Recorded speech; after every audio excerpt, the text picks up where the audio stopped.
तो आज का स्मैकडाउन का एपिसोड खत्म हो चुका है और ये एपिसोड समर स्लैम के पहले का आखिरी स्मैकडाउन का एपिसोड था और डब्ल्यू ने समर स्लैम को हाइप करने के लिए कोई कमी नहीं छोड़ी। तो दोस्तों, मेरा नाम है शुभम और आप देख रहे हैं खबर WWE।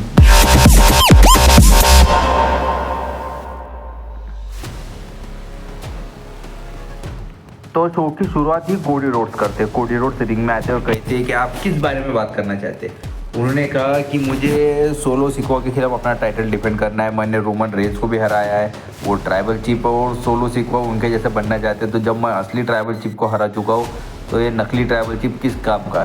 तो उतने में ही सोलो सिकोआ आते हैं और वो कहते हैं कि भाई तूने रोमन रेंज को हराया था क्यों? क्योंकि वो कमज़ोर था और मैं वैसा नहीं हूँ और मैं तुझे चैलेंज करता हूँ ब्लड लाइन रूल मैच के लिए। तभी हमें देखने के लिए मिलता है टामा टोंगा, जेकब फाटू और टांगा लोया।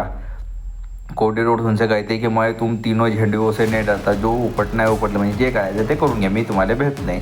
इसके बाद कौन तो सोलो सिकोआ कहते हैं कि ठीक है भाई, मैं तुझसे अभी ब्लड लाइन से अटैक करा सकता हूँ तेरे ऊपर, लेकिन मैं तुझे 100% फिट देखना चाहता हूँ कल के मैच के लिए, क्योंकि जब मैं कल तुझे हराऊंगा तो ये देखने लायक बात होगी। ये सुन के कोडी रोड्स कहते हैं कि ठीक है सोलो, मैं तेरा चैलेंज एक्सेप्ट करता हूँ, हम कल ब्लड लाइन रूल्स मैच में मिलेंगे।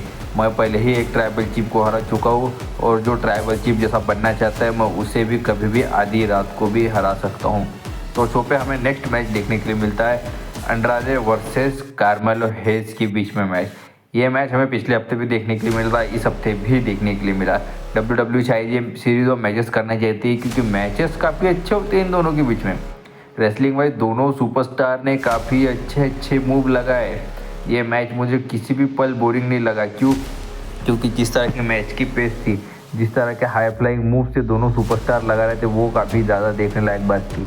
अगर मैच के एंडिंग की तरफ बढ़े तो दोनों सुपरस्टार एक दूसरे को रोल अप करके पिन करने की कोशिश करते हैं। तो पहले कार्मेलो हेज रोल अप करते, उसका रिवर्सल कर देते हैं अंड्राडे और वो रोल अप करके पिन कर देते हैं किसे, तो कार्मेलो हेज को। इसके बाद वो स्टैंड टॉल करते हैं। लेकिन मैच के अगर मूव्स की बात करें तो जो अंड्राडे टॉप रोप पर से मून शॉट लगाते, उससे रिवर्सल करके डबल मून शॉट लगाते, वो भी देखने लायक बात थी। मुझे ये मैच काफ़ी अच्छा लगा, लेकिन पिछले हफ्ते ये मैच हो चुका था।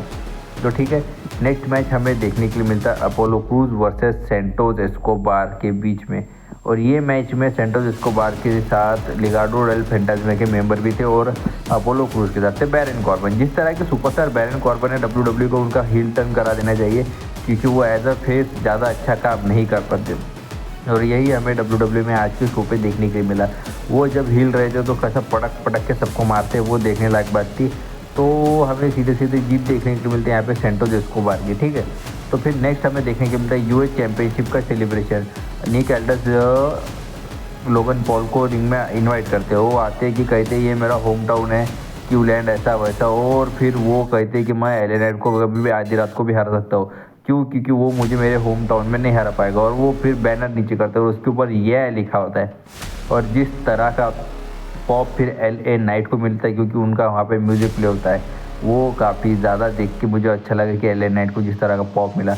और LA नाइट कहती कि भाई लोगन पॉल, मैं तुझे कल के मैच में 100 टक्का हराऊंगा। और वो वहाँ से बैकस्टेज चले जाते और फिर अपने बैकस्टेज देखे क्या दिखता है, तो वो LA नाइट लोगन पॉल के ट्रक में बैठे और वो ट्रक लेके चले जाते हैं। ठीक है, तो फिर हमें शो पे देखने के लिए मिलता है women's tag team match, tag team championship के लिए match. Unholy Union versus Bianca Belair और कौन तो जेड कारगिल के बीच में मैच में दोनों ही सुपरस्टार ने, बियंका बिलर और जेड कारगिल ने अपने पावरफुल मूव्स दिखाए।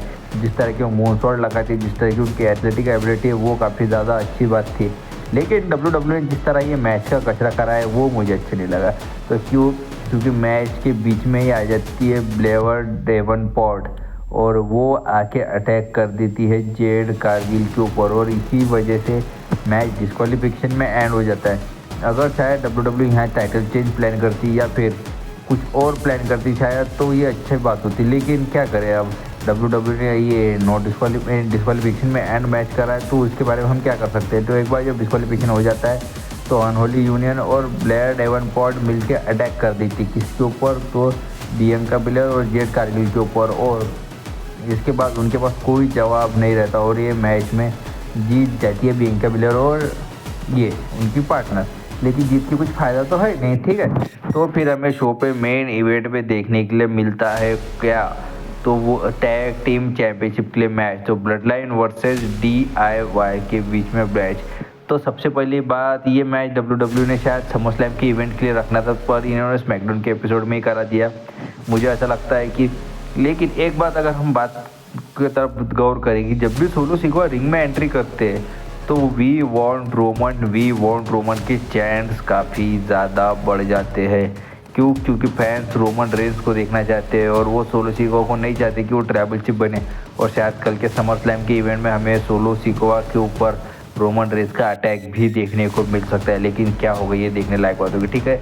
तो टैग टीम चैंपियनशिप की तरफ बढ़ते तो दोनों चारों ही सुपरस्टार ने काफ़ी अच्छा परफॉर्म किया, लेकिन ये मैच में ब्लड लाइन का इंटरफेरेंस था। टांगा लोहा इंटरफेयर करते, उसका फ़ायदा उठाते सोलो सिकोआ और वो टमासो चांपा के ऊपर लगाते हैं। तो क्या लगाते हैं वो, तो समोन स्पाइक लगाते हैं टमासो चांपा के ऊपर और फिर टमासो चांपा गिर जाते हैं। फिर रिंग में जॉनी गार्गो फाइट बैक करने की कोशिश करते हैं, वो जेकब फाटू के ऊपर DDT भी लगाते हैं, लेकिन जेकब फाटू उठ के खड़े हो जाते हैं और फिर यहाँ से अंत हमें देखने के लिए मिलता है। जेकब फाटू पटक के मारते हैं, फिर उसके बाद समर मून शॉट लगाते हैं, फिर उसके बाद उनकी DDT लगाते हैं और पिन करके ये हमें नए tag team champion, the new blood line tag team champion बनते हुए हमें दिख जाती है। और फिर दोनों ही बेल्ट सोलो के हाथ में देख के जेकब फाटू स्टैंड टॉल करते हुए जो ब्लड लाइन का पोजीशन होती है वो देखते हुए दिखते हो। दोस्तों ये वीडियो हमारा था, अगर वीडियो पसंद आया होगा तो वीडियो लाइक कीजिए और नए होंगे तो सब्सक्राइब।